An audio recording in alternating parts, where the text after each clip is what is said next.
हुस्न और दानियल को रात के वक्त मोहल्ले में खेलने का बहुत शौक था।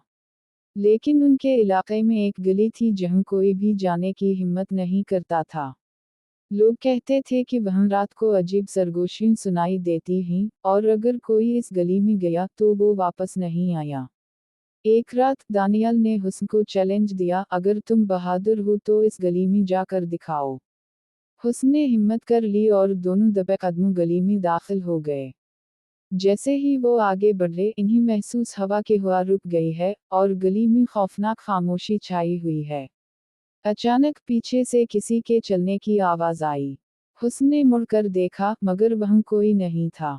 दानियल ने घबरा कर कहा, हुस्न, हमें वापस जाना चाहिए। मगर जैसे ही वो पलटे, गली के आखिरी कोने में एक पुराना दरवाजा नजर आया, जो हल्के हल्के खल रहा था। दरवाजे के पीछे से मध्यम रोशनी आ रही थी, और किसी की कमजोर सी आवाज सुनाई दे रही थी, मदद करो।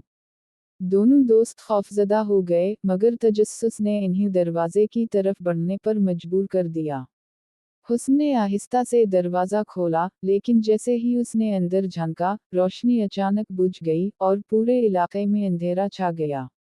हुस्न! दानियल ने चीख कर हुस्न का हाथ पकड़ा, मगर अचानक किसी ने दानियल का कंधा पकड़ लिया।